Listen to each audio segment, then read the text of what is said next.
Nang bili niya po sa akin na hindi na po pwede na gawa-gawang mga witness katulad ni Madriaga, hindi na pwede yung mag-iimbento ng kwento. Kasi lalo na ngayon na kunyari ginamit sa impeachment na napakahalagang proseso, ang pwedeng mangyari dito kapag kasinakyan to ng mga politiko, kagaya ng nangyayari ngayon, is mawawalan ng vice presidente na duly elected ng tao. So masyado nang mabigat yung consequence, hindi na pwedeng hayaan na lamang. Kaya minabuti niya na simula ngayon, kakasuhan na yung dapat kasuhan, panagutin na yung dapat panagutin, para maaga pa lang hindi na lumaki yung problema, hindi na malinlang yung tao.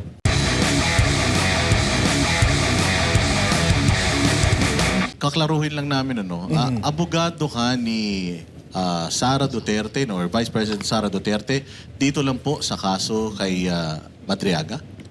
Opo, para dito sa perjury complaint versus Madriaga at saka sa mga susunod pang kakasuhan kung aabot tayo doon.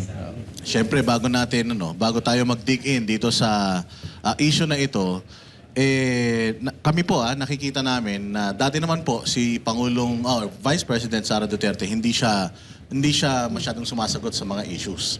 At nasabi rin niya doon sa nakaraang interview ni Banat Bay tsaka ang inyong lingkod sa Tapang at Malasakit. Sinabi niya na ayaw niyang matulad kay Pangulong Duterte. Kasi si Pangulong Duterte, yung mga nag-aakusa sa kanya noon, yun din yung mga ginagamit sa kanya ngayon sa ICC.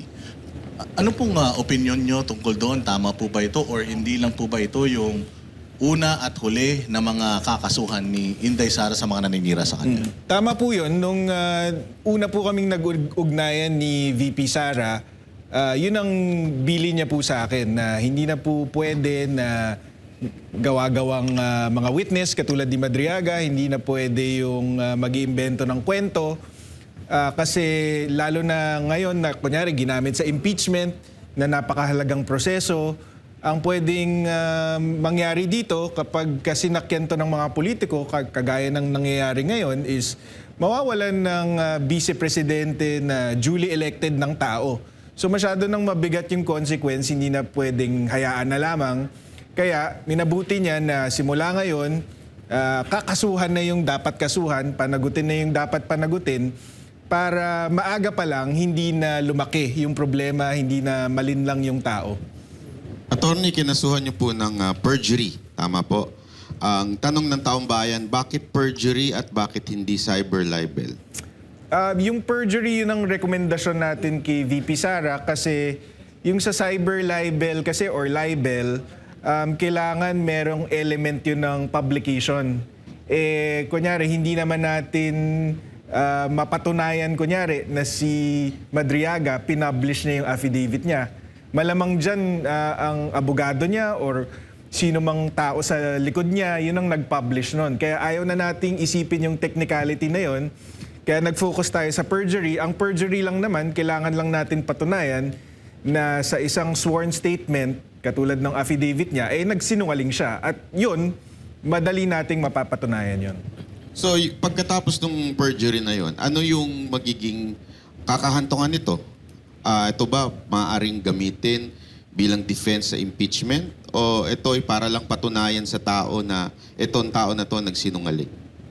Hindi kami umaasa kasi alam mo matagal lang mga kaso dito. So hindi naman kami umaasa na kahit magsimula man lang yung trial sa korte para dito sa perjury complaint bago magsimula yung impeachment trial kunyari sa Senado. Wala naman kaming ganong ilusyon na matatapos agad. Pero ang pinapakita nito is matapang na hinaharap ni VP Sara itong mga mali at mga kasinungalingan na alegasyon ni Madriaga. Kaya kinasuhan na niya. Kasi sa impeachment, wala namang consequence kay Madriaga pag mapatunayang nagsisinungaling siya . Pero dito sa perjury, kapag napatunayan nagsisinungaling siya, kulong siya. Or mananatili siya sa kulungan kasi nakakulong siya sa kasalukuyan. Tapos pinapakita din natin sa mga kalaban ni VP Sara na tapos na yung mga araw na hinahayaan na lang ni VP Sara yung mga naninira sa kanya at sa pamilya niya. So hindi na siya papayag na ganun. Speaking of naninira, ano po bang kahit papaano buod nung inyong pagsampa ng perjury? Well, si Ramil Madriaga kasi nag-execute siya ng affidavit noong November 29, 2025. Ang pinaka sinasabi niya doon, bagman nga daw siya or aide ni VP Sara at upon her instructions or sa pag-utos ni VP Sara, nagde-deliver daw siya ng limpak-limpak na salapi sa kung kani-kanino. Tapos sabi niya na meron siyang suggestion doon na confidential funds ang gamit. So wala pong katotohanan yon. Hindi nga po kilala ni VP Sara si Madriaga. So minabuti niya na pong mag-file ng kaso ng perjury para patotohanan na walang katotohanan yung mga sinasabi niya.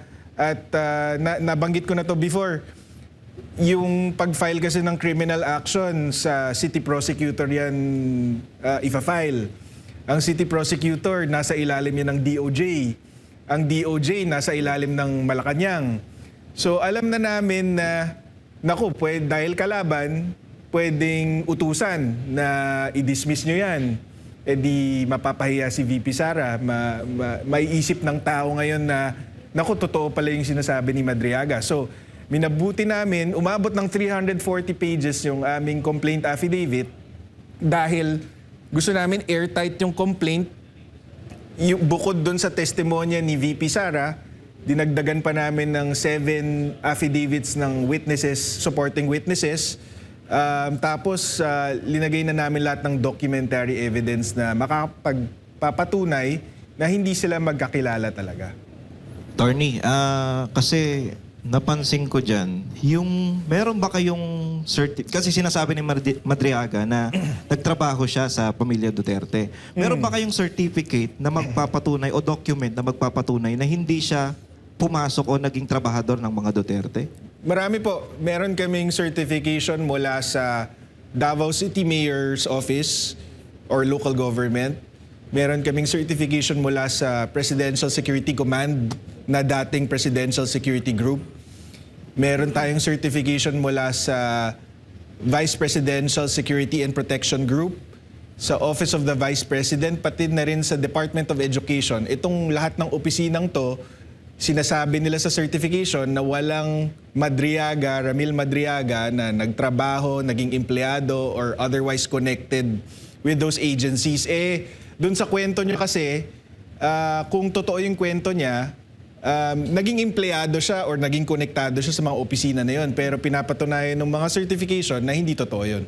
Meron pa kasing attorney, yung picture, di ba? Halatang sablay na yun eh. Pero meron pa silang binabato, lalo na itong pinapakalat ng mga vloggers na yung pagbati ni BP Sara kay Madriaga. Yung birthday greeting. Sa akin, yun ang patunay na hindi sila magkakilala. Kasi alam naman natin na kapag may birthday greeting ka, nakasulat yung pangalan, di ba? Yung mga celebrity, ang binabati nila, yung mga taong hindi nila kilala. Kasi kung kilala ka nila, hindi na isusulat yung pangalan sa papel, di ba? Pero bukod doon sa obvious na halimbawa na yon, meron din tayong forthcoming na testimony mula mismo doon sa tao sa opisina ni VP Sara na nag-video. Siya yung in charge na taga-video ng mga birthday greeting na ganun.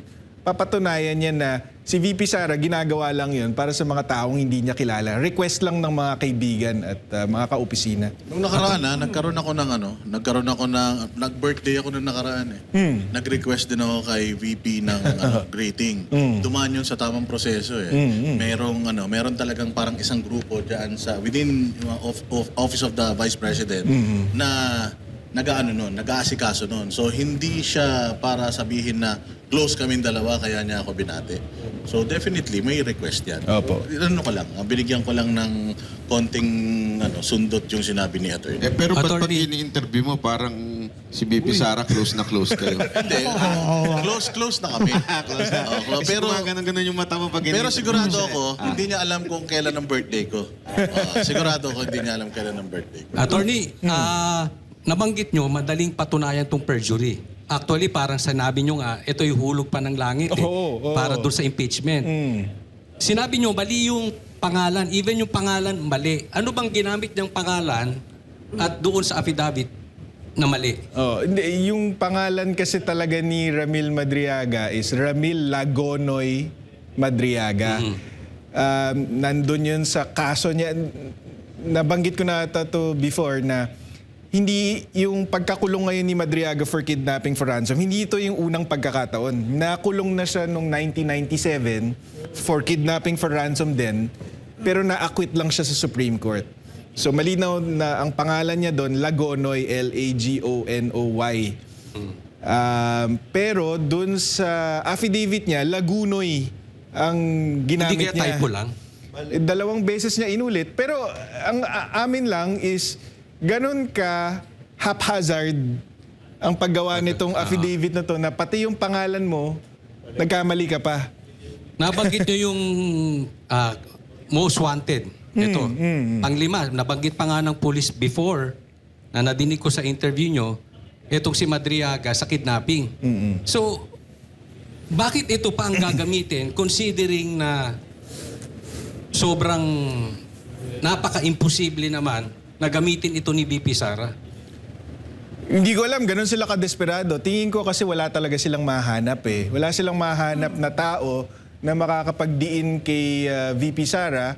So, kumuha na lang sila ng willing to do it, 'di ba? Yung gustong gumawa, may rason para gawin. Ang nakikita nating rason dito, malinaw naman, meron kaming presenta na text message mula kay Ramil Madriaga papunta kay Lieutenant Colonel Dennis Nolasco na inaanyayahan niya na kumbaga bumaliktad itong si Nolasco at kesyo sabihin niya na lang daw na yung confidential funds binigay ni Nolasco kay Madriaga. Siya na daw ang magpapaliwanag para daw hindi makulong si Nolasco kasi siya daw magiging state witness daw siya. Mukhang makakalaya siya, kaya niya ginagawa to. May kapalit na kalayaan tong testimony niya.